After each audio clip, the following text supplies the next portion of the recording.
ओम नमः शिवाय। राधे राधे। आइए सुनते हैं सावन मास महात्म्य का तीसरा अध्याय।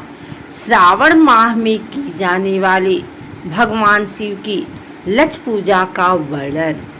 सनत कुमार बोले, हे भगवान, आपने श्रावण मासों का संक्षिप्त वर्णन किया है।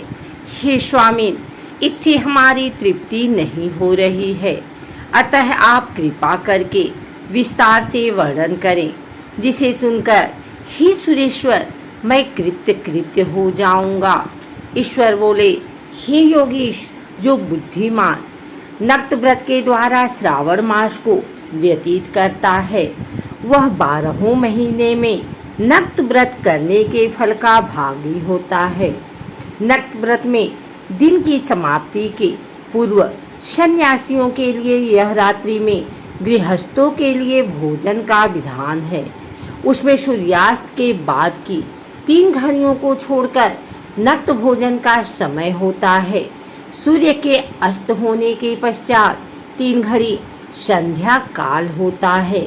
संध्या वेला में आहार, मैथुन, निद्रा और चौथा स्वाध्याय, इन चारों कर्मों का त्याग कर देना चाहिए। गृहस्थ और यति के भेद से उनकी व्यवस्था के विषय में मुझसे सुनिए। सूर्य के मंद पड़ जाने पर जब अपनी छाया अपने शरीर से दोगुनी हो जाए, उस समय के भोजन को यति के लिए नक्त भोजन कहा गया है। रात्रि भोजन उनके लिए नक्त भोजन नहीं होता है। तारों की दृष्टिगत होने पर विद्वानों ने गृहस्थ के लिए नक्त कहा है। यति के लिए दिन के 8वें भाग के शेष रहने पर भोजन का विधान है। उसके लिए रात्रि में भोजन का निषेध किया गया है। गृहस्थ को चाहिए कि वह विधि पूर्वक रात्रि में नक्त भोजन करे और यति, विधवा तथा विधुर व्यक्ति सूर्य के रहते नक्त व्रत करे। विधुर व्यक्ति यदि पुत्रवान हो तब उसे भी रात्रि में ही नक्त व्रत करना चाहिए। अनाश्रमी हो अथवा आश्रमी हो अथवा पत्नी रहित हो अथवा पुत्रवान हो, उन्हें रात्रि में नक्त व्रत करना चाहिए। इस प्रकार बुद्धिमान मनुष्य को अपने अधिकार के अनुसार नक्त व्रत करना चाहिए। इस मास में नक्त व्रत करने वाला व्यक्ति परम गति प्राप्त करता है। मैं प्रातः काल स्नान करूंगा, ब्रह्मचर्य व्रत का पालन करूंगा, नक्त भोजन करूंगा, पृथ्वी पर सोऊंगा और प्राणियों पर दया करूंगा। हे देव, इस व्रत को प्रारंभ करने पर यदि मैं मर जाऊं तो हे जगतपते, आपकी कृपा से मेरा व्रत पूर्ण हो। ऐसा संकल्प करके बुद्धिमान व्यक्ति को श्रावण मास में प्रतिदिन नक्त व्रत करना चाहिए। इस प्रकार नक्त व्रत करने वाला मुझे अत्यंत प्रिय होता है। ब्राह्मण के द्वारा अथवा स्वयं ही अति रुद्र, महारुद्र अथवा रुद्र मंत्र से महीने भर प्रतिदिन अभिषेक करना चाहिए। हे वत्स, मैं उस व्यक्ति पर प्रसन्न हो जाता हूँ, क्योंकि मैं जलधारा से अत्यंत प्रीति रखने वाला हूँ, अथवा रुद्र मंत्र के द्वारा मेरे लिए अत्यंत प्रीतिकर हूँ। प्रतिदिन करना चाहिए। अपने लिए जो भी भोज्य पदार्थ अथवा सुखोपभोग की वस्तु अति प्रिय हो, संकल्प करके उन्हें श्रेष्ठ ब्राह्मण को प्रदान करके स्वयं महीने भर उन पदार्थों का त्याग कर देना चाहिए।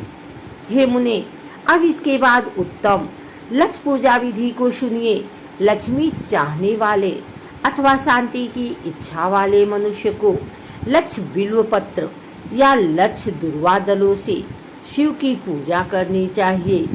आयु की कामना करने वाले को चंपा के लक्ष्य पुष्पों तथा विद्या चाहने वाले व्यक्ति को मल्लिका या चमेली के लक्ष्य पुष्पों से श्री हरि की पूजा करनी चाहिए।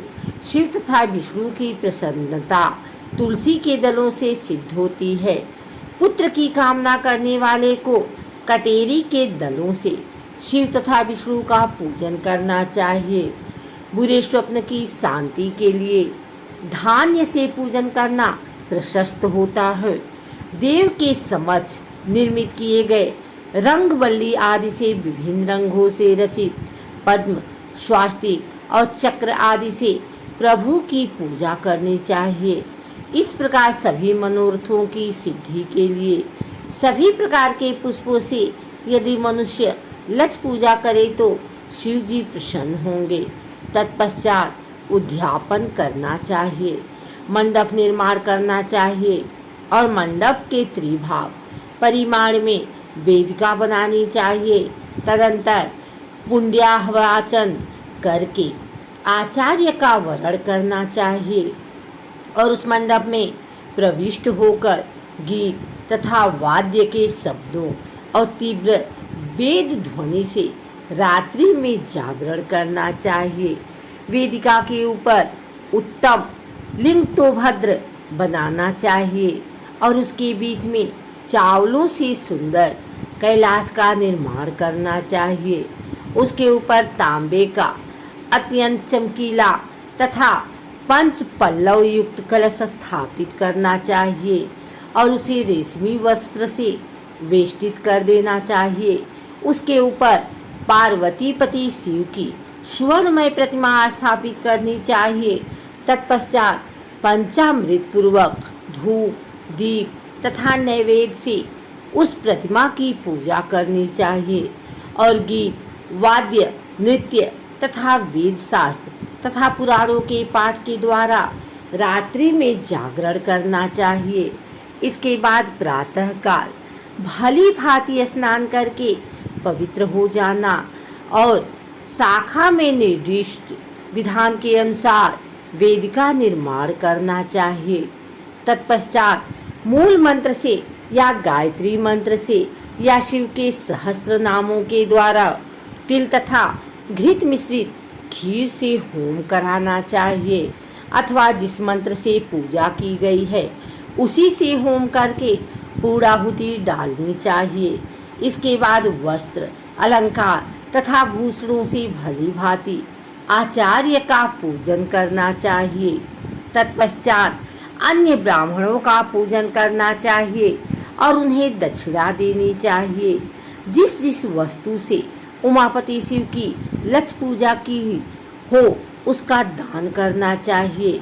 स्वर्णमयी मूर्ति बनाकर शिव की पूजा करनी चाहिए। यदि दीप कर्म किया हो तो उस दीपक का दान करना चाहिए। चांदी का दीपक और स्वर्ण की वर्तिका अर्थात बत्ती बनाकर उसे गोधरी से भरकर सभी कामनाओं और अर्थ की सिद्धि के लिए उसका दान करना चाहिए।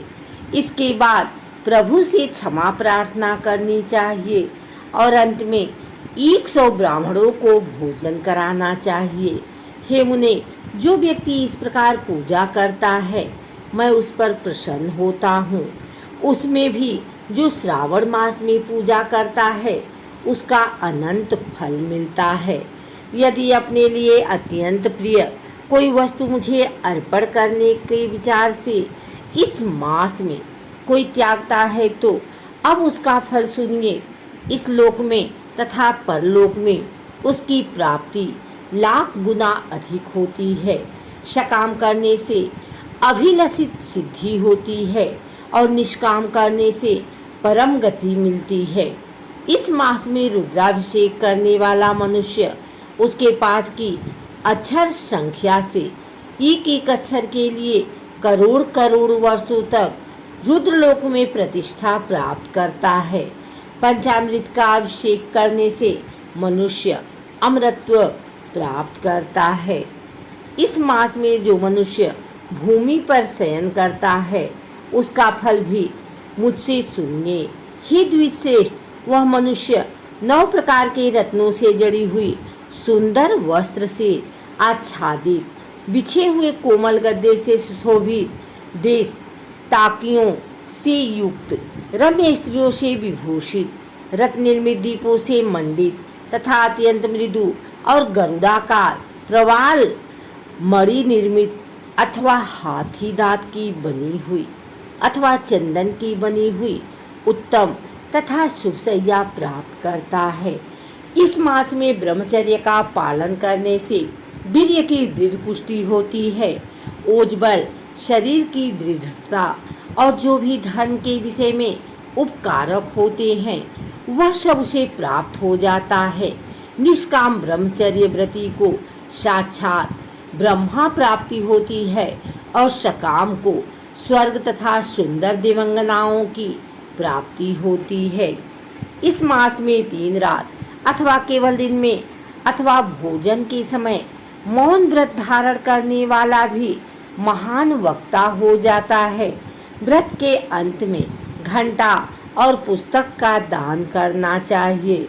मौन व्रत के महात्म्य से मनुष्य सभी शास्त्रों में कुशल तथा वेद वेदांग में पारंगत हो जाता है तथा बुद्धि में बृहस्पति के समान हो जाता है।